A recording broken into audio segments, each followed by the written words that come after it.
Assalamualaikum warahmatullahi wabarakatuh. Perkenalkan, nama saya Cut Nurhaliza dari Fakultas Sains dan Teknologi, jurusan Biologi, Universitas UIN Araniri Banda Aceh. Baiklah, untuk kesempatan kali ini saya akan meringkas acara webinar online yang diadakan di Universitas Diponegoro oleh pemateri Anindya Wirasetia dan Dwi Santoso. Yang mana video ini adalah tugas saya yang diberikan oleh dosen Pak Ilham Zulfahmi MSI untuk MK Biologi Laut dengan judul Dinamika Arlindo dan Upwelling di Indonesia. Nah, pasti banyak nih dari teman-teman yang menanyakan, apa sih upwelling ini? Jadi, upwelling ini adalah kenaikan massa air dari kolom air yang lebih dalam menuju ke permukaan.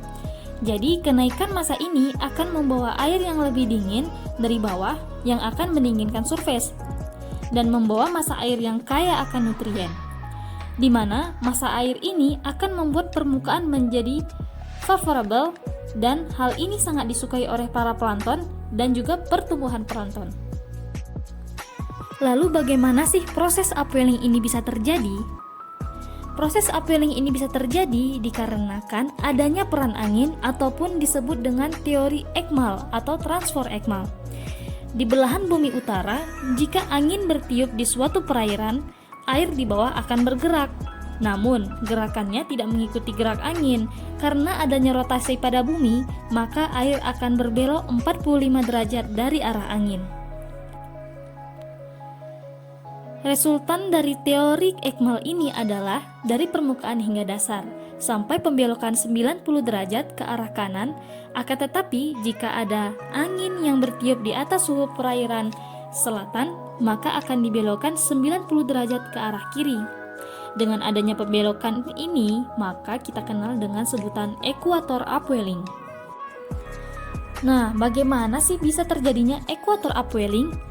Equator upwelling ini terjadi karena adanya angin pasat. Nah, lalu apa sih angin pasat itu? Angin pasat adalah angin yang bertiup tetap sepanjang tahun dari daerah subtropik menuju daerah ekuator. Nah, pada saat terjadinya equator upwelling ini, di mana akan adanya massa air yang akan dibelokkan menjauhi ekuator ini. Jadi, ketika massa air ini menjauhi ekuator di angin dua arah, maka akan terjadinya kekosongan massa air pada ekuator ini, sehingga air yang ada di bawah akan naik ke permukaan, di mana hal ini untuk menyeimbangkan massa air yang ada di atas permukaan ekuator tersebut.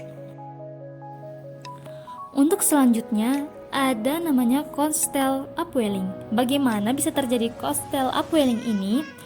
Ini terjadi karena adanya angin dan juga batas daratan, contohnya itu seperti pantai.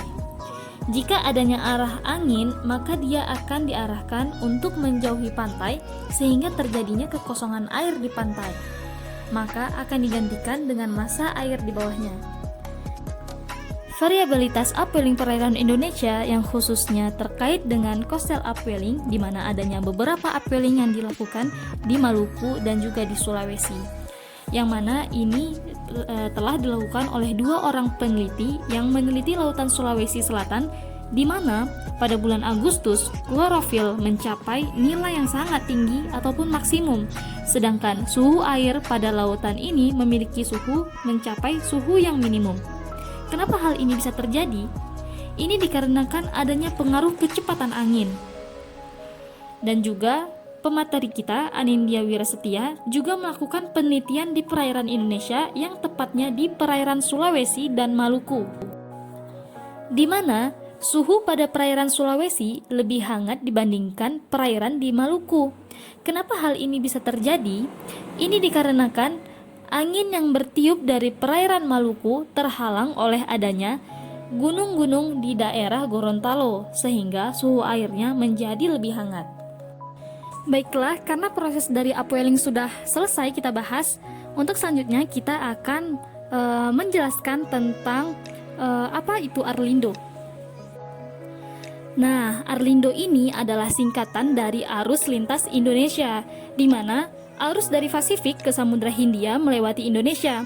Jadi, air akan mengalir dari permukaan yang lebih tinggi ke permukaan yang lebih rendah, di mana ini sama hal dengan arus Pasifik yang lebih tinggi dari Samudra Hindia. Secara global, Arlindo ini penting untuk mempengaruhi distribusi panas dan juga sirkulasi laut. Sedangkan secara lokal, Arlindo ini penting untuk mempengaruhi sirkulasi massa air dan juga nutrien, dan juga mempengaruhi migran dari ikan pelagis, dan juga penting untuk mempengaruhi curah hujan dan iklim di Indonesia. Baiklah, sekian resum dari saya. Jika ada kesalahan, saya mohon maaf. Wabillahi taufiq wal hidayah. Assalamualaikum warahmatullahi wabarakatuh.